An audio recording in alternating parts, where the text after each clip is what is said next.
Hello and नमस्कार दोस्तों, मेरा नाम है कंवरपाल सिंह और आज हम अध्ययन करने वाले हैं रोमन साम्राज्य से संबंधित जो इम्पोर्टेंट क्वेश्चन है उनके संबंध में हम अध्ययन करने वाले हैं। और ये क्वेश्चन अक्सर एग्जाम में पूछे जाते हैं, खास करके हम बात करें पीजीटी हिस्ट्री की, चाहे से वो ईएमआरएस हो, केवीएस हो, एनवीएस हो या डी ट्रिपल एस भी हो, इन सभी के लिए समान रूप से उपयोगी है। इससे पहले वाले वीडियो में हमने चर्चा की थी मेसोपोटामिया से संबंधित जो इम्पोर्टेंट क्वेश्चन थे उन पे हमने चर्चा की थी। इसके अतिरिक्त हम जो रोमन साम्राज्य और जो मेसोपोटामिया की सभ्यता है इनसे संबंधित जो भी क्लासेज हैं उन सब के वीडियो हैं वो हम पहले ही अपलोड कर चुके हैं। यदि आपने नहीं देखे तो उनका जो लिंक है वो आपको डिस्क्रिप्शन में मिल जाएगा। और आज हम चर्चा करने वाले हैं रोमन साम्राज्य से संबंधित जो इंपॉर्टेंट क्वेश्चन है उनके ऊपर हम चर्चा करने वाले हैं। तो चलिए शुरू करते हैं। तो आज का हमारा जो पहला क्वेश्चन है वह है ऑगस्टस कौन था। तो यहाँ पर देखिए 3 कथन दिए हुए हैं और इन कथनों के आधार पर हमें सही कूट का चुनाव करना है। तो पहला कथन दिया हुआ है कि रोम का सेनापति था। देखिए ऑगस्टस रोम के सेनापति नहीं थे। दूसरा कथन दिया हुआ है कि रोम के प्रथम सम्राट थे, तो ये बिल्कुल सही है। तीसरा कथन दिया हुआ है कि उत्तरी अफ्रीका के हिप्पो नगर के बिशप थे, तो ये कथन भी गलत है।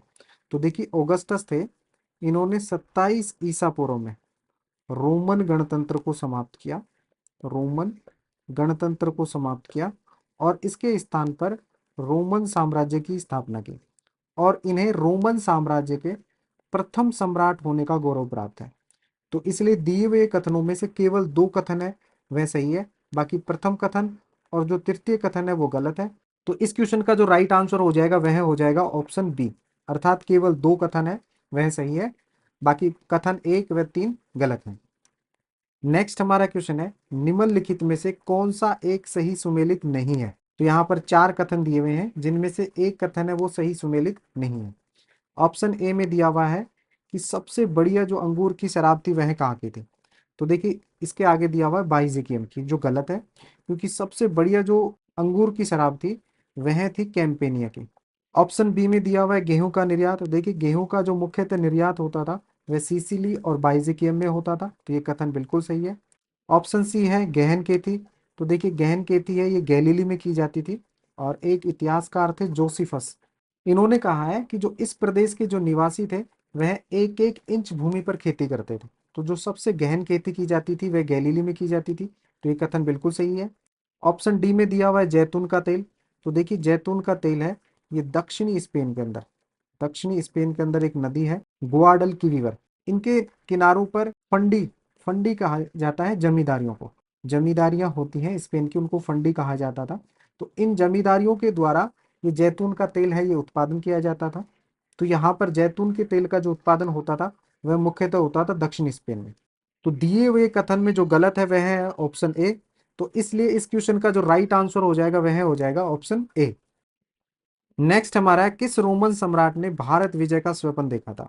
देखिए रोमन सम्राट थे त्राजान, इन्होंने 113 ईस्वी से लेकर 17 ईस्वी के मध्य में साम्राज्य विस्तार का अभियान चलाया था। साम्राज्य विस्तार का अभियान चलाया था और रोमन साम्राज्य की जो सबसे पूर्वी सीमा है यह है फरात नदी। तो इसके बाद के जो क्षेत्र हैं उन पर भी इन्होंने अधिकार कर लिया था। इसके अतिरिक्त इन्होंने जो भारत विजय का सपना देखा था, भारत विजय का स्वप्न देखा था, तो इसलिए इस क्वेश्चन का जो राइट आंसर हो जाएगा वह हो जाएगा ऑप्शन बी, अर्थात सम्राट ट्राजान या ट्राजान है, इन्होंने भारत विजय का स्वप्न देखा था। नेक्स्ट हमारा क्वेश्चन है वह कौन सा नगर था जो 79 ईस्वी में ज्वालामुखी फटने से दफन हो गया था। तो देखिए 79 ईस्वी में जो ज्वालामुखी फटने से जो नगर दफन हो गया था वह था पोम्पेई। और यहाँ पर हमें काम चलाऊ साक्षरता काम चलाऊ साक्षरता के कठोर प्रमाण मिले। यहाँ की जो गलियां हैं उनकी दीवारों पर विज्ञापन अंकित थे। तो इनसे हमें जो पोम्पई नगर है यहाँ से हमें कठोर साक्षरता के प्रमाण मिले हैं। और यह नगर है ये 79 ईस्वी में ज्वालामुखी फटने से दफन हो गया था। तो इस क्वेश्चन का जो राइट आंसर हो जाएगा वह हो जाएगा ऑप्शन बी। नेक्स्ट हमारा क्वेश्चन है रोम के इतिहासकारों के पास उपलब्ध स्रोत सामग्री थी। तो यहाँ पर 3 कथन दिए हुए हैं और इन कथनों की सहायता से हमें सही कूट का चुनाव करना है। तो देखिए पहला कथन है पाठ्य सामग्री। तो ये कथन बिल्कुल सही है। रोम के जो इतिहासकार थे तो उनके पास में पाठ्य सामग्री है ये स्रोत सामग्री के रूप में उपलब्ध थी और ये रोमन साम्राज्य का प्रमुख ऐतिहासिक स्रोत थी। और इन पाठ्य सामग्रियों में मुख्यतः आ जाते थे वृष वृतांत आ जाते थे। देखिए वृष वृतांत इसलिए कहा जाता था इनको क्योंकि रोमन साम्राज्य के जो इतिहासकार होते थे वह जो इतिहास लिखते थे उस समय वो वार्षिक आधार पर लिखते थे, अर्थात प्रति वर्ष वो इतिहास लिखते थे। इसीलिए इन्हें वर्ष वृतांत कहा जाता था। और ये वर्ष वृतांत है, ये पैपाइरस पत्थर पर लिखे जाते थे। पैपाइरस ये पत्थर है, ये मिस्र में जो नील नदी के किनारे यहाँ पर उगाया जाने वाला एक पौधा था उससे तैयार किए जाते थे। दूसरे आ जाते प्रलेख और दस्तावेज। प्रलेख और दस्तावेज में जैसे संविदा पत्र हो गए, लेख हो गए, सरकारी दस्तावेज हो गए। इसके अलावा जो प्रमुख आ जाते थे वो अभिलेख आ जाते थे। ये अभिलेख है, ये कठोर सतह पर लिखे जाते थे। और ये अभिलेख मुख्यतः लिखे जाते थे लातिनी और ग्रीक भाषा में लिखे जाते थे। लातिनी से मतलब हो गया लैटिन भाषा, ग्रीक भाषा को हम यूनानी भाषा भी बोलते हैं, तो इनमें लिखे जाते थे। तीसरे आ जाते हैं भौतिक अवशेष। देखिए भौतिक अवशेष में आ जाते हैं प्राचीन इमारतें आ जाती हैं, मिट्टी के बर्तन आ जाते हैं, सिक्के आ जाते हैं, तो ये सब आ जाते हैं। तो यहाँ पर दिए गए जो तीनों कथन है ये तीनों कथन सही है। तो यहाँ पर जो राइट आंसर हो जाएगा वह हो जाएगा ऑप्शन सी, अर्थात कथन 1 2 3 वह तीनों ही सही है। तो इस क्वेश्चन का राइट आंसर हो जाएगा ऑप्शन सी। नेक्स्ट हमारा क्वेश्चन है दिनारियस रोम का क्या था। तो देखिए दिनारियस प्राचीन रोम का चांदी का सिक्का होता था, विशुद्ध चांदी का सिक्का होता था जिसका वजन होता था 4.5 ग्राम। तो इसलिए इस क्वेश्चन का राइट आंसर हो जाएगा ऑप्शन डी, अर्थात चांदी का सिक्का। नेक्स्ट हमारा क्वेश्चन है जिसमें हमें सही सुमेलित करना है और यह संबंधित है रोमन साम्राज्य के संबंध में। तो देखिए एक तरफ तो दिए हुए हैं रोमन सम्राट दिए हुए हैं, दूसरी तरफ उनका शासनकाल दिया हुआ है। तो हमें सही कूट का चुनाव करना है। यहाँ पे सबसे पहले हम बात करते हैं टिबेरियस की। तो देखिए टिबेरियस का जो शासनकाल रहा था वह यह रहा था 14 ईस्वी से लेकर 37 ईस्वी के मध्य में। दूसरे आ जाते हैं गैलिनस। तो देखिए गैलिनस का शासनकाल रहा था 253 से 268 ईस्वी के मध्य में। तीसरे आ जाते हैं सम्राट त्राजान। तो सम्राट त्राजान का शासनकाल रहा था 98 ईस्वी से लेकर 117 ईस्वी के मध्य में। और चौथे आ जाते हैं सम्राट कॉन्स्टेंटाइन। तो सम्राट कॉन्स्टेंटाइन का टाइम पीरियड रहा था 306 से 337 ईस्वी के मध्य में। तो यहाँ पर जो सही कूट हो जाएगा वह हो जाएगा 2 1 3 और 4, और 2 1 3 4 दिया हुआ है ऑप्शन ए में। तो इसलिए इस क्वेश्चन का जो राइट आंसर हो जाएगा वह हो जाएगा ऑप्शन ए। नेक्स्ट हमारा क्वेश्चन है कि सम्राट कॉन्स्टेंटाइन ने सोलिडस नामक एक नया सिक्का चलाया था जो बना हुआ था। देखिए सम्राट कॉन्स्टेंटाइन ने स्पेन के अंदर जब चांदी की कमी हो जाती है तो एक नई मुद्रा प्रणाली चलाई जो स्वर्ण पर आधारित थी, सोने पर आधारित थी। और इन्होंने एक नया सिक्का चलाया जिसे कहा जाता है सोलिडस। और यह सोलिडस जो सिक्का है ये सोने का था और इसका जो वजन था यह भी 4.5 ग्राम था। तो इसलिए इस क्वेश्चन का जो राइट आंसर हो जाएगा वह हो जाएगा 4.5 ग्राम शुद्ध सोने का सिक्का। सम्राट कॉन्स्टेंटाइन के द्वारा जो सोलिडस नामक सिक्का चलाया गया था ये 4.5 ग्राम शुद्ध सोने का सिक्का था। इसलिए क्वेश्चन नंबर 8 का जो राइट आंसर हो जाएगा वह हो जाएगा ऑप्शन बी। नेक्स्ट हमारा क्वेश्चन है कि रोमन साम्राज्य के राजनीतिक इतिहास में 3 मुख्य खिलाड़ियों की संख्या किसको दी गई है। देखिए रोमन साम्राज्य के जो इतिहास में 3 मुख्य खिलाड़ी होते हैं उनमें जो सबसे शक्तिशाली आ जाते हैं वो तो आ जाते हैं सम्राट। इसके बाद में दूसरे नंबर पे आ जाता है अभिजात वर्ग, जिनमें सेनेटर होते हैं और अन्य जो प्रांतों के उच्च वर्ग है वो आ जाते हैं। और तीसरा जो सबसे प्रमुख वर्ग होता है वह होता है सेना। तो 3 मुख्य खिलाड़ी हो गए सम्राट, अभिजात वर्ग और सेना। तो इसलिए इस क्वेश्चन का जो राइट आंसर हो जाएगा वह हो जाएगा ऑप्शन बी। नेक्स्ट हमारा क्वेश्चन है कि रोमन साम्राज्य के संबंध में निम्न में से कौन सा कथन सत्य है। तो यहाँ पर 3 कथन दिए हुए हैं और इसी के आधार पर हमें सही कूट का चुनाव करना है। तो पहला दिया हुआ है कि दिनारियस रोम का एक तांबे का सिक्का था, तो ये कथन गलत है। दिनारियस एक तांबे का नहीं चांदी का सिक्का था।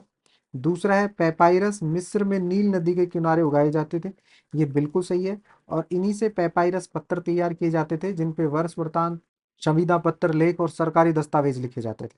तीसरा है ओगस्टस का शासनकाल है, ये शांति के लिए जाना जाता है, तो ये भी बिल्कुल सही है। तो यहाँ पर कथन 2 और 3 सही है। तो इसलिए इस क्वेश्चन का जो राइट आंसर हो जाएगा वह हो जाएगा ऑप्शन डी। नेक्स्ट हमारा क्वेश्चन है कि रोमन साम्राज्य के संबंध में निम्नलिखित में से कौन सा कथन है वो असत्य है।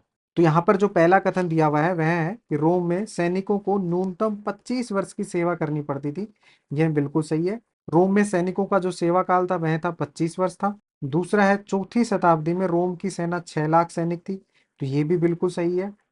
तीसरा है रोमन राजाओं की सफलता इस बात पर निर्भर करती थी कि उनका सेना पर कितना नियंत्रण है, तो यहाँ पर ऑप्शन सी भी सही है। ऑप्शन डी में दिया हुआ है कि रोम के साम्राज्य में बलात् भर्ती सेना थी, तो ये बिल्कुल गलत है। ये बलात् भर्ती सेना है ये फारस अर्थात ईरानी साम्राज्य में हुआ करती थी। यदि हम बात करें रोमन साम्राज्य की, तो रोमन साम्राज्य में वेतन भोगी सैनिक हुआ करते थे। तो चार ऑप्शन में जो गलत कथन या असत्य कथन है वह है ऑप्शन डी। इसलिए इस क्वेश्चन का जो राइट आंसर हो जाएगा वह हो जाएगा ऑप्शन डी। नेक्स्ट क्वेश्चन है कि नीचे दी हुई सूचियों को सुमेलित कीजिए। तो देखिए ऑप्शन ए में दिया हुआ है एम्फोरा। तो देखिए एम्फोरा क्या होते थे कि रोमन साम्राज्य में शराब, जैतून का तेल या अन्य कोई जो तरल पदार्थ होते थे, उनके ढुलाई के लिए जिन कंटेनरों का प्रयोग किया जाता था उनको कहा जाता था एम्फोरा कहा जाता था। बी में दिया हुआ है ड्रेसल 20। तो देखिए ड्रेसल 20 स्पेशली हम बात करें स्पेन, स्पेन में जो उत्पादित जो जैतून के तेल वाले कंटेनर होते थे उनको ड्रेसल 20 कहा जाता था। और ये नाम दिया गया था एक पुरातत्वविद थे हेनरी ड्रेसल, उनके नाम पर इनको नाम दिया गया था ड्रेसल 20। नेक्स्ट है मैपालिया।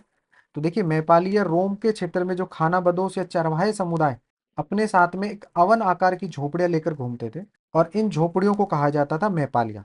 तो देखिए उत्तरी स्पेन में केल्टिक भाषी जो किसान थे, ये पहाड़ों की चोटियों पर गांव बसाकर रहते थे और इन गांवों को कहा जाता था कैस्टेला। तो यहाँ पर हमें सही सुमेलित करना है।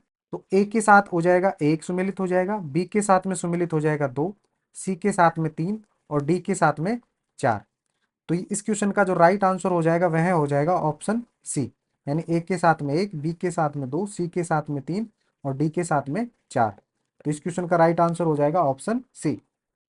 नेक्स्ट हमारा क्वेश्चन है कि अरब प्रदेश में शुरू होने वाले किस धर्म के विस्तार को प्राचीन विश्व की सबसे बड़ी राजनीतिक क्रांति कहा जाता है। तो देखिए 7वीं शताब्दी में इस्लाम धर्म का अरब प्रदेश में विस्तार शुरू हो जाता है और इसे ही प्राचीन विश्व की सबसे बड़ी राजनीतिक क्रांति कहा जाता है। तो इस क्वेश्चन का जो राइट आंसर हो जाएगा वह हो जाएगा ऑप्शन ए। नेक्स्ट हमारा क्वेश्चन है कि निम्न में से कौन रोमन वासियों के प्रमुख देवी देवता थे। देखिए प्राचीन रोमन सभ्यता थी, यह बहुदेववादी थी। यहाँ पर अनेक देवताओं की पूजा और उनकी स्तुति की जाती थी, जिनमें प्रमुख आ जाते हैं जुपिटर, जूनो और मिनर्वा। तो रोमन वासियों के जो प्रमुख देवता थे वे जुपिटर, जूनो और मिनर्वा तीनों ही थे। तो इसलिए इस क्वेश्चन का जो राइट आंसर हो जाएगा वह हो जाएगा ऑप्शन डी। इसके अतिरिक्त हम बात करें तो अन्य जो बड़ा धर्म था वह था यहूदी। और चौथी शताब्दी के बाद में जो रोमन साम्राज्य है इसका ईसाईकरण हो जाता है। नेक्स्ट हमारा क्वेश्चन है फ्रैंकी सेंस का प्रयोग किस लिए किया जाता था। देखिए फ्रैंकी सेंस का अर्थ होता है सुगंधित राल, सुगंधित राल होता है। और यह इसका फ्रैंकी सेंस है, ये इसका यूरोपियन नेम है, यूरोपियन नेम है। और इसका जो मुख्यतः प्रयोग होता था वह होता था धूप और अगरबत्ती बनाने के लिए होता था, इत्र बनाने के लिए होता था। और ये फ्रैंकी सेंस है, ये एक वृक्ष आता था बॉसवेलिया, उससे प्राप्त की जाती थी। तो इसलिए इस क्वेश्चन का जो राइट आंसर हो जाएगा वह हो जाएगा ऑप्शन ए, अर्थात धूप और अगरबत्ती बनाने के लिए फ्रैंकी सेंस का प्रयोग किया जाता था। नेक्स्ट हमारा क्वेश्चन है, इसमें हमें सही सुमेलित करना है। तो देखिए अरब साम्राज्य, तो अरब साम्राज्य की उमैया राजवंश के समय जो राजधानी रही थी वह दमिश्क रही थी। तो यहाँ पर एक के साथ में आ जाएगा चार। दूसरा है प्राचीन ईरानी साम्राज्य। तो देखिए प्राचीन ईरानी साम्राज्य को कहा जाता था फारस। तो यहाँ पर बी के साथ में आ जाएगा तीन। पूर्वी रोमन साम्राज्य, तो देखिए पूर्वी रोमन साम्राज्य की जो राजधानी थी वह थी कुस्तुनतुनिया। तो यहाँ पर सी के साथ में आ जाएगा दो। पश्चिमी रोमन साम्राज्य की जो राजधानी थी वह थी रोम। तो यहाँ पर डी के साथ में आ जाएगा एक। यहाँ पर हम देखेंगे तो इस क्वेश्चन का जो राइट आंसर हो जाएगा वह होगा चार तीन दो एक। तो चार तीन दो एक दिया हुआ है, ऑप्शन डी में दिया हुआ है। तो इसलिए इस क्वेश्चन का जो राइट आंसर हो जाएगा वह हो जाएगा ऑप्शन डी। नेक्स्ट हमारा क्वेश्चन है कि प्राचीन रोमन साम्राज्य का विस्तार किस एक महाद्वीप में नहीं था। देखिए रोमन साम्राज्य का विस्तार है ये तीन महाद्वीपों में था और इसीलिए इसे तीन महाद्वीपों में फैली दुनिया के नाम से जाना जाता है। और ये तीन महाद्वीप थे, मुख्यतः जो इसका विस्तार था वह था यूरोप में, दूसरा है उत्तरी अफ्रीका में और तीसरा है पश्चिमी एशिया में। तो तीन महाद्वीपों में रोमन साम्राज्य का विस्तार था। और यदि हम बात करें रोमन साम्राज्य की सीमाओं की, तो देखिए उत्तर में जो इसकी सीमाएं थी ये डैन्यूब और राइन नदी तक थी। दक्षिण में इसकी सीमाएं सहारा मरुस्थल तक थी, ये जो कि अफ्रीका में पड़ता है। पश्चिम में इसकी सीमाएं अटलांटिक महासागर तक थी और पूर्व में इसकी सीमाएं थी फरात नदी तक। तो इस क्वेश्चन में पूछा गया है कि रोमन साम्राज्य का विस्तार निम्न में से किस एक महाद्वीप में नहीं हुआ है। तो यहाँ पर देखिए यूरोप में रोमन साम्राज्य का विस्तार था, उत्तरी अफ्रीका में था, पश्चिमी एशिया में था, दक्षिणी अमेरिका में रोमन साम्राज्य का विस्तार नहीं था। तो यहाँ पर जो इस क्वेश्चन का राइट आंसर हो जाएगा वह हो जाएगा ऑप्शन डी। नेक्स्ट हमारा क्वेश्चन है कि निम्न में से किस एक इतिहासकार ने दास समूह के प्रयोग की आलोचना की। देखिए, दास समूह के प्रयोग की जो सिफारिश की थी, यह तो की थी कैलुमेला ने की थी। कैलुमेला नामक एक दक्षिणी स्पेन के लेखक हुए हैं जिन्होंने श्रम प्रबंधन के बारे में लिखा है। कैलुमेला ने सिफारिश की थी कि 10-10 के समूह में इनका ग्रुप बनाना चाहिए। लेकिन हम बात करें वरिष्ठ प्लिनी की, तो वरिष्ठ प्लिनी ने इसकी आलोचना की थी और इसे अमानवीय बताया था। वरिष्ठ प्लिनी ने बताया कि इस प्रकार के ग्रुपों में श्रमिकों पर जंजीरें बांध दी जाती थी, जो कि अमानवीय था और निंदनीय कार्य था। तो इस क्वेश्चन का जो राइट आंसर हो जाएगा वह हो जाएगा ऑप्शन बी। नेक्स्ट हमारा क्वेश्चन है, किस रोमन सम्राट ने ईसाई धर्म को राजधर्म घोषित कर दिया था। देखिए, कॉन्स्टेंटाइन ने ईसाई धर्म को राजधर्म घोषित कर दिया था। तो इस क्वेश्चन का जो राइट आंसर हो जाएगा वह हो जाएगा ऑप्शन ए। नेक्स्ट क्वेश्चन है, निम्न में से किस एक देश में जैतून के तेल का व्यापार वो विकसित अवस्था में था। देखिए, जैतून के तेल के व्यापार की बात करें तो ये विकसित अवस्था में था स्पेन में। स्पेन की बात करें तो ये था 140 से 60 ईस्वी के मध्य में, ये स्पेन का इस पर अधिकार था। लेकिन तीसरी एवं चौथी शताब्दी में जैतून के तेल का व्यापार पर अधिकार हो जाता है उत्तरी अफ्रीका का हो जाता है। और उत्तरी अफ्रीका है, यह स्पेन से जैतून के व्यापार का जो बाजार था उसे छीन लेता है। और 425 ईस्वी के बाद में जैतून के तेल के व्यापार पर अधिकार हो जाता है पूर्व का। पूर्व से तात्पर्य होता है हमारा पश्चिमी एशिया से। तो इस क्वेश्चन का जो राइट आंसर हो जाएगा वह हो जाएगा ऑप्शन बी, अर्थात जैतून के तेल का जो व्यापार है ये विकसित अवस्था में था स्पेन में। तो इस क्वेश्चन का राइट आंसर हो जाएगा ऑप्शन बी। इस वीडियो में हमने चर्चा की रोमन साम्राज्य से संबंधित जो इंपॉर्टेंट क्वेश्चन है उन पे हमने चर्चा की। और ये वीडियो खास करके जो पीजीटी हिस्ट्री की तैयारी कर रहे हैं, चाहे से आप तैयारी कर रहे हो केवीएस की कर रहे हो, ईएमआरएस की कर रहे हो, एनवीएस की तैयारी कर रहे हो, या डी ट्रिपल एस बी की तैयारी कर रहे हो, तो ये वीडियो इन सभी वैकेंसीज के लिए समान रूप से उपयोगी है। अगर आपको हमारा वीडियो अच्छा लगा तो चैनल को लाइक शेयर और सब्सक्राइब करें। और इस वीडियो के जो क्लास नोट्स हैं वो आपको हमारे टेलीग्राम चैनल पे मिल जाएंगे। तो टेलीग्राम चैनल का जो लिंक है वो आपको डिस्क्रिप्शन में मिल जाएगा। इसके अतिरिक्त इस वीडियो से संबंधित अगर आपको कोई क्वेश्चन हो तो मुझे आप डीएम कर सकते हैं हमारे इंस्टाग्राम पर। तो इसका लिंक भी आपको डिस्क्रिप्शन में मिल जाएगा। Thank you for watching.